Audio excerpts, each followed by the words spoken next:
പഴങ്ങളുടെ റാണിയായ മാംഗോസ്റ്റിന് വളരെ നല്ല മധുരമുള്ളതാണ്. പിന്നെ ഇത് നടു പിളർത്തി ഇതുപോലെ അകത്ത് കാണുന്ന ഈ തൂവെള്ള നിറത്തിലുള്ള മാംസളമായ മധുരമേറിയ ഭാഗമാണ് ഭക്ഷ്യയോഗ്യമായത്. ഈ വെളുത്ത കാമ്പ് നല്ല സ്വീറ്റാണ് കഴിക്കാനായിട്ട്. ഇത് നമ്മുടെ നാട്ടിലും നമ്മുടെ പറമ്പിലും ഉണ്ടാവും. അപ്പോൾ ഇതിന് ആൺപെൺ മരം അങ്ങനെ ഒന്നുമില്ല. അപ്പോൾ ഒരു മരം നമ്മളെ വീട്ടിൽ പ്ലാന്റ് ചെയ്താൽ തന്നെ ഫ്രൂട്ട് ഉണ്ടാവും. പിന്നെ നമ്മൾ വിത്ത് പാകി മുളപ്പിക്കുകയാണെങ്കിൽ 8 വർഷം എടുക്കും കായ്ക്കാനാണെങ്കിൽ. ഗ്രാഫ്റ്റഡ് തൈയൊക്കെ ആണെങ്കിൽ 3-4 വർഷത്തിനുള്ളിൽ കായ്ക്കും. അപ്പോൾ ഇത് എങ്ങനെയാണ് നടേണ്ടത്, എന്തൊക്കെ വളം ചെയ്യണം, എന്തൊക്കെ ചെയ്യണം എന്നതിനെക്കുറിച്ച് ഫുള്ള് ഈ വീഡിയോസിൽ ഇട്ടിട്ടുണ്ട്. അപ്പോൾ ധാരാളം വിറ്റാമിൻസുകൾ, ധാതുക്കളൊക്കെ എല്ലാം അടങ്ങിയതാണ് ഈ മാംഗോസ്റ്റീൻ പഴമെന്ന് പറയുന്നത്. കഴിക്കാൻ ഇഷ്ടപ്പെടാത്തവരായിട്ട് ആരുമില്ല. കാരണം നല്ല ഒരു രുചികരമാണ് ഈ മാംഗോസ്റ്റീൻ പഴത്തിൻ്റെ ഉള്ളിൽ കാമ്പ് എന്ന് പറയുന്നത്. അപ്പോൾ നമ്മൾ ഒരു മാംഗോസ്റ്റീൻ തൈ നമ്മളെ വീട്ടിലോ പറമ്പിലോ ഒക്കെ വെക്കാൻ ഉദ്ദേശിക്കുകയാണെങ്കിൽ നമ്മൾ എന്തൊക്കെ കാര്യങ്ങളാണ് ശ്രദ്ധിക്കേണ്ടത്, എങ്ങനെയാണ് തൈ തിരഞ്ഞെടുക്കുക? നല്ല വിശ്വസനീയമായ ഒരു നഴ്സറികളിൽ നിന്ന് വാങ്ങിക്കുക.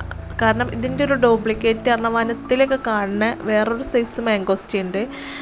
അത് ചുവപ്പ് കളറാണ് മൂത്ത് പഴുക്കുമ്പോൾ ആവുക, പക്ഷേ നല്ല പുളിയാണ്. അപ്പോൾ അത് വനത്തിൽ കാണുന്ന ഒന്നിനും പറ്റാത്ത ഒരു മരമാണ്. കണ്ടാൽ ഇലക്കും തടിയിലും പഴത്തിനൊക്കെ കണ്ടാൽ സെയിമാണ്, പക്ഷേ അതിൻ്റെ രുചിയിലും എല്ലാത്തിലും വ്യത്യാസമുണ്ട്. അപ്പോൾ അത് ഒന്ന് സൂക്ഷിക്കുക. അപ്പോൾ നിങ്ങൾക്ക് നല്ല നഴ്സറികളിൽ നിന്ന് മാത്രം തൈ വാങ്ങിക്കുക. അപ്പോൾ തൈ വാങ്ങിക്കുമ്പോൾ അല്ലെങ്കിൽ മാംഗോസ്റ്റീൻ്റെ മാത്രം കൃഷി ചെയ്യുന്നവരൊക്കെ ഉണ്ട്. തോട്ടങ്ങളൊക്കെ വലിയ വലിയ തോട്ടങ്ങളൊക്കെ ഉള്ളവരുണ്ട്. അപ്പോൾ അങ്ങനെയുള്ളവരടുത്ത് നമുക്ക് തൈ വാങ്ങിക്കാവുന്നതാണ്. പിന്നെ ഈ കാട്ടു മാംഗോസ്റ്റീനും യഥാർത്ഥ മാംഗോസ്റ്റീനും തമ്മിലുള്ള വ്യത്യാസം എന്ന് പറഞ്ഞാൽ നമുക്ക് ശ്രദ്ധിച്ച് നോക്കിയാൽ മനസ്സിലാവും. കാരണം അതിൻ്റെ ഇലകൾക്ക് ചെറുതായിട്ടൊരു വ്യത്യാസമുണ്ട്. നമ്മൾ യഥാർത്ഥ മാംഗോസ്റ്റീൻ്റെ ഇലയിൽ നിറയെ വരകളുണ്ടാവും, ഒരു വരമ്പ് പോലെ ഇങ്ങനെ തെളിഞ്ഞ് അങ്ങനെ ഉണ്ടാവും. പക്ഷേ 2 സൈഡിലേക്കും ഇങ്ങനെ വരമ്പുകൾ പോലെ കാണാം. പക്ഷേ കാട്ടു മാംഗോസ്റ്റീൻ്റെ ഇലക്ക് കുറച്ച് വ്യത്യാസമുണ്ട്, കുറച്ച് നീളം ഉണ്ടാവും. പിന്നെ 2 ഭാഗത്തേക്കും ഈ വരകൾ കാണില്ല. കാട്ടു മാംഗോസ്റ്റീൻ്റെ ഇലകൾക്ക് 2 ഭാഗത്തേക്കും വരകളും ഒരു വരമ്പ് കാണില്ല.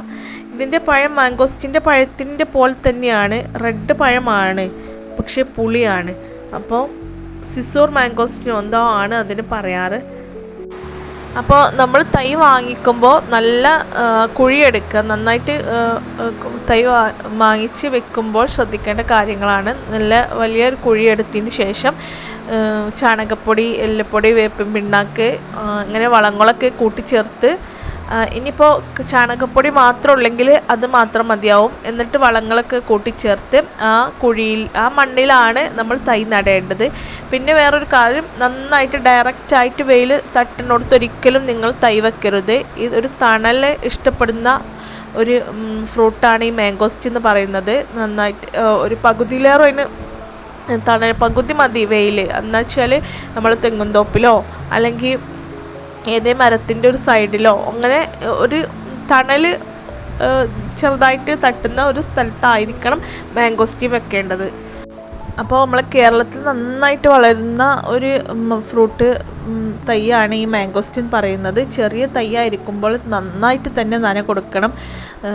തണൽ ഉള്ള സ്ഥലത്ത് നടുകയും ചെയ്യുക. പിന്നെ നന്നായിട്ട് നീർവാർച്ചയും ഉള്ള വെള്ളം കെട്ടി നിൽക്കുന്ന ഒരു സ്ഥലത്താവരുത്, വെള്ളം കെട്ടി നിൽക്കരുത്. എന്നാൽ നന്നായിട്ട് നനയ്ക്കുകയും വേണം.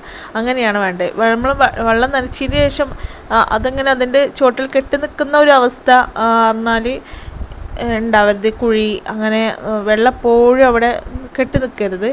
പക്ഷേ ഡെയിലി അതിന് നന കൊടുക്കണം, നല്ല നീർവാർച്ച വേണം, നന കൊടുക്കുകയും വേണം. പിന്നെ വളം ഇടയ്ക്കിടയ്ക്ക് ചെയ്യണം. പിന്നെ ഫസ്റ്റൊക്കെ ഈ മാംഗോസ്റ്റീൻ്റെ തൈ എന്ന് വെച്ചാൽ പെട്ടെന്ന് ഗ്രോത്ത് ഉണ്ടാവില്ല. നമ്മൾ വളം ചെയ്യണം, നനക്കൊക്കെ വേണം. പക്ഷേ ഗ്രോത്ത് കമ്മിയായിക്കാരം. ചെറിയ തൈയൊക്കെ വെച്ചിട്ടാണെങ്കിൽ പ്രത്യേകിച്ച് വർഷത്തിൽ 1-2 തളിർപ്പ് വന്നാലായി അങ്ങനെ നിൽക്കും. പിന്നെ ഒരു 2-3 തട്ട് തിരിഞ്ഞാൽ മാത്രമേ പിന്നെ വളർച്ച ഫാസ്റ്റ് ആവുള്ളൂ. അതുവരെ വളർച്ച വളരെ സ്ലോ ആയിരിക്കും. നമ്മൾ കുരുവിട്ട് മുളപ്പിച്ച തൈയാണ് വെക്കാൻ നല്ലതെന്ന് എല്ലാവരും പറയാറ്. പക്ഷേ അത് 7-8 വർഷം എടുക്കും കായ്ക്കാൻ. കായ്ച്ചു കഴിഞ്ഞാൽ പിന്നെ വർഷം കൂടുന്തോടത്തോളം നമുക്ക് ഫ്രൂട്ടുകൾ കൂടി വരും. ഗ്രാഫ്റ്റഡ് തൈയിൽ അങ്ങനെ വർഷം കൂടുന്നിടത്തോളം ഫ്രൂട്ടുകൾ കൂടില്ല. പക്ഷേ പെട്ടെന്ന് കായ്ക്കും. 3-4 വർഷത്തിനുള്ളിൽ കായ്ച്ചു കിട്ടും. ഒരു അത്ര ഒരു സീഡ്ലിംഗ് തൈൻ്റെ അത്രത്തോളം ഫ്രൂട്ട് നമുക്ക് അതിൽ നിന്ന് കിട്ടില്ല. അതാണ് സീഡ്ലിംഗ് തന്നെ. പിന്നെ ഇതിൻ്റെ മദർ പ്ലാന്റ് അതേ ഗുണങ്ങൾ നമ്മൾ സീഡ് പാകി മുളപ്പിച്ചാലും കിട്ടും. അതാണ് ഇതിൻ്റെ ഒരു പ്രത്യേകത. ജനിതകമാറ്റം വരുന്നില്ല. ഈ മാംഗോസ്റ്റിൻ്റെ തൈകൾക്ക് ജനിതകമാറ്റം വരുന്നില്ല. പിന്നെ ആൺപെൺ അങ്ങനെ വേർതിരിയുന്നില്ല. അതുകൊണ്ട് തന്നെ സീഡ്ലിംഗ് ആണ് നല്ലതെന്ന് പറയുന്നത്. ഈ കുരു നട്ടുകാണ്ട് നമ്മൾ വെക്കുന്ന തയ്യന് 7-8 വർഷം എടുക്കുന്നതുകൊണ്ട് തന്നെ പലർക്കും അത് സീഡ്ലിംഗ് തൈ നടാനായിട്ട് ചെറുതായിട്ടൊരു മടിയാണ്. കാരണം അത്രയും കാത്തിരിക്കണമല്ലോ. പക്ഷേ അത് കഴിഞ്ഞാൽ ഇത് ഓരോ വർഷം കൂടുന്നിടത്തോളം അതിൻ്റെ ക്വാണ്ടിറ്റി കൂടിക്കൊണ്ട് ഇരിക്കും. ഫ്രൂട്ടിൻ്റെ അളവ് കൂടിക്കൊണ്ടിരിക്കും. അതാണ് ഇത് സീഡ്ലിംഗ് തൈ നടണമെന്ന് പറയുന്നത്. ഗ്രാഫ്റ്റഡ് തൈ വെക്കാം. സ്ഥലപരിമിതി ഉള്ളവർക്ക് ഗ്രാഫ്റ്റഡ് തൈയും വെക്കാം. പെട്ടെന്ന് ഫ്രൂട്ടാവും. പക്ഷേ കുറച്ച് ഫ്രൂട്ട് നമ്മൾ അത്രയും ഫ്രൂട്ട് ഉണ്ടാവില്ല. എന്നാലും നമുക്ക് കഴിക്കാനുള്ള ഫ്രൂട്ട് ഉണ്ടാവും. അത് ആണെങ്കിൽ ഗ്രാഫ്റ്റഡ് തൈയും വെക്കാം. ഏതാണോ ഇഷ്ടം അത് വെക്കാം നമുക്ക്. പക്ഷേ നന്നായിട്ട് നനയും വളവും ചെയ്യേണ്ട ഒരു ഫ്രൂട്ടാണ് ഈ മാംഗോസ്റ്റിൻ്റെ ഫ്രൂട്ടിന് എന്ന് പറയുന്നത്. അതിൻ്റെ ചെടിക്ക് നന്നായിട്ട് തന്നെ നന കൊടുക്കുകയും വേണം. ഇടയ്ക്കിടയ്ക്ക് വളം ചെയ്യുകയും വേണം. ചാണകമോ അല്ലെങ്കിൽ ജൈവ സ്ലറികളോ എന്തെങ്കിലും ഇടയ്ക്ക് നൽകുകയും വേണം. വെള്ളവും വളവും ധാരാളം നൽകേണ്ട ഒരു ചെടിയാണ് ഈ മാംഗോസ്റ്റി എന്ന് പറയുന്നത്. എല്ലാ ദിവസവും നനയ്ക്കാൻ പറ്റിയാൽ അത്രയും നല്ലത്. നന്നായിട്ട് പരിചരിച്ച് നല്ല രീതിയിലേക്ക് തൈര് നോക്കുന്നവർക്ക് ചിലർക്കെങ്കിലും 6 വർഷം കൊണ്ടൊക്കെ ഫ്രൂട്ട് ഉണ്ടായവരുണ്ട്. അപ്പോൾ നന്നായിട്ട് ഇടയ്ക്കെങ്കിലും വർഷത്തിൽ 2 പ്രാവശ്യമെങ്കിലും അതിന് നന്നായിട്ട് വളം കൊടുക്കുക. എന്നിട്ട് കരിയില പുത നൽകുക.